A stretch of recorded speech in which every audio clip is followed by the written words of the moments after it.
little extra footage here on Atomic Madness Uncensored. Week number 1, David H.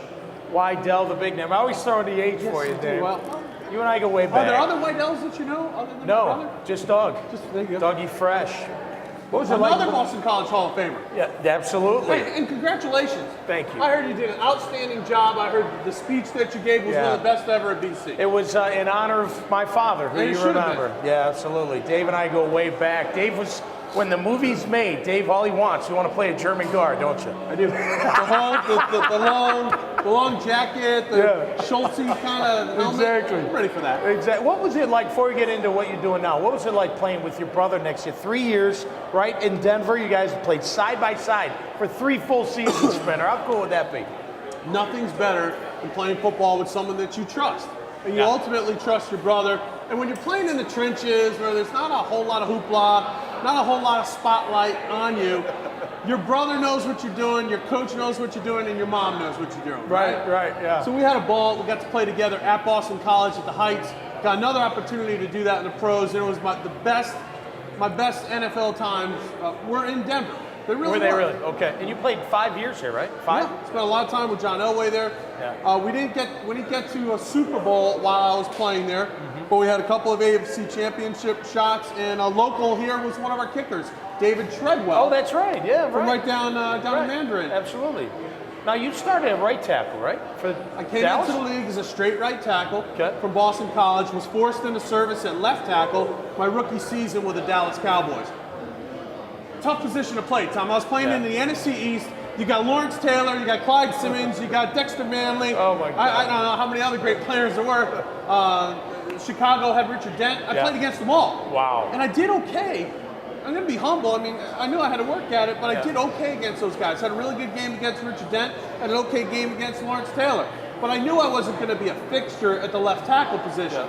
So when I got an opportunity to play guard and then ultimately to play center because of injuries in Denver, it kind of really fit me because, you know, the closer you get to the ball, Tom, the smarter the guys are, right? You play middle linebacker. That's right. Although I don't know if that fit for me. I don't know if that fit for me whatsoever. How about your time in Jacksonville? We spent 3 years together, and what a great time. I'll never forget it. Well, they're the best Jacksonville Jaguar days until this team, hopefully this team, gets to the Super Bowl or into the championship.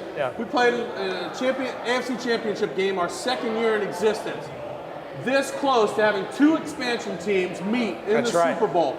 We ran out of gas after sneaking into the playoffs, knocking off the Buffalo Bills up at their stadium, having a miraculous win against the Denver Broncos at Mile High Stadium, where John Elway almost quit the game, and then going up to New England. Lights went out on us.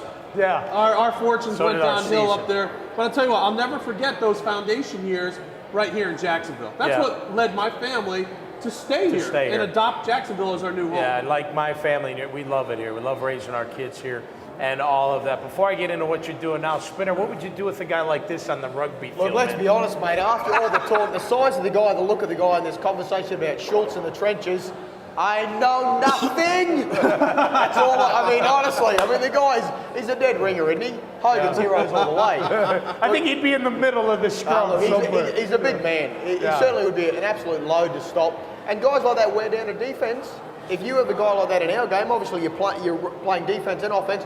You have a guy like this running at you with the ball all day, and you're like, man, that's a big guy. We only need 2 and 3 blokes. He'd wear you out. If he targets the same player all the time, I wouldn't want to be the target on that team. No. Do you spend your time doing other than raising your beautiful family? Other than our outstanding radio show that I did for the first time. The real deal. I'll tell you, Tom, I had a great time. So did I. Bottom line is, I needed some time to talk about the sport that we love so much. That we played here in Jacksonville for. We built a foundation so that teams that are playing now in Jacksonville can look back and there's some history. We're part of that history here, and I was very proud of that. I was proud of the Real Deal show too. That was great. But what I went to school for, we both got great degrees at Boston College. Yeah, but you got the smart one. You did finance. I did like marketing. So. But we both got our degrees on time. Yeah, we did. And that's important. And we went to school for an education. Your father wasn't going to let you get out of Boston College without an education. Right. But we also had a love and had a passion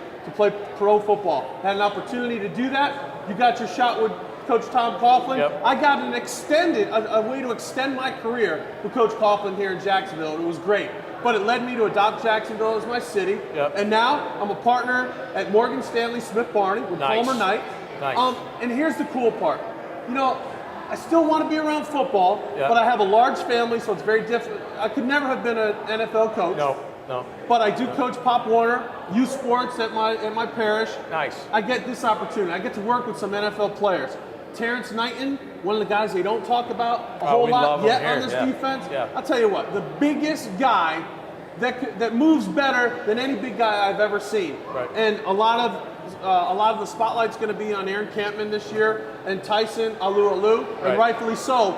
But the young guy that did it last year for 16 games and who is maturing as a potential Pro Bowler is Terrence Knighton. I'm glad he's one of our clients. I'll tell you what, love to work with a bunch of the guys because they need to be protected. They do. You've read the headlines. Yeah. Great players who sacrificed a lot to play for years are in trouble now. I don't want that ever to happen to our guys. And because we've been through it, absolutely, we have a great wisdom and experience to make sure that doesn't happen. Well, there's not a smarter guy or a better guy handling that, man. So congrats.